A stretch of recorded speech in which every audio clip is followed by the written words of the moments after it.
ಕೆಪಿಎಸ್ಸಿಯಲ್ಲಿ ನಡೆದಂತ ನೇಮಕ ಪ್ರಕ್ರಿಯೆಯಲ್ಲಾದಂತ ಅಕ್ರಮಕ್ಕೆ ಸಂಬಂಧಿಸಿದಂತೆ ಇಡಿ ದಾಳಿ ಏನಾಗಿದೆ ಆ ದಾಳಿ ಅಂತ್ಯ ಆಗಿದೆ.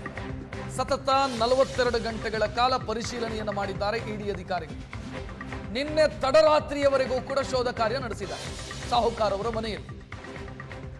ಈಗ ದಾಳಿ ಮುಕ್ತಾಯ ಆಗಿದೆ. ಇಬ್ಬರು ಖಾಸಗಿ ಬ್ಯಾಂಕ್ನ ಸಿಬ್ಬಂದಿ ಜೊತೆಗೆ ಇರಿಸಿಕೊಂಡು ಪರಿಶೀಲನೆಯನ್ನ ಮಾಡಲಾಯಿತು, ದಾಖಲೆಗಳ ಪರಿಶೀಲನೆಯನ್ನ ಮಾಡಲಾಯಿತು.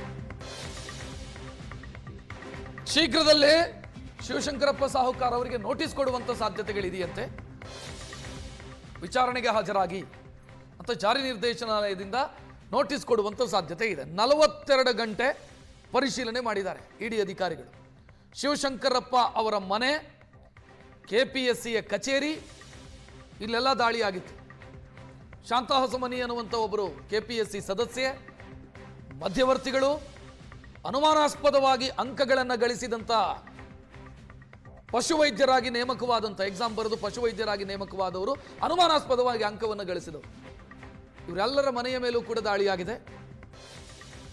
ಸದ್ಯ ದಾಳಿ ಮುಕ್ತಾಯ ಆಗಿದೆ, ಕನ್ಕ್ಲೂಡ್ ಮಾಡಿದ್ದಾರೆ ಇಡಿ ಅಧಿಕಾರಿಗಳು.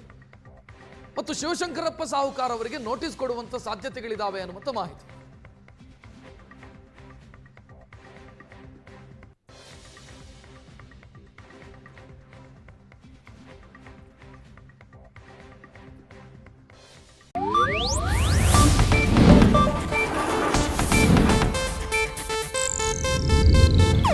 ಇದು ಏಷ್ಯಾನೆಟ್ ನ್ಯೂಸ್ ನೆಟ್ವರ್ಕ್ ಪ್ರಸ್ತುತಿ.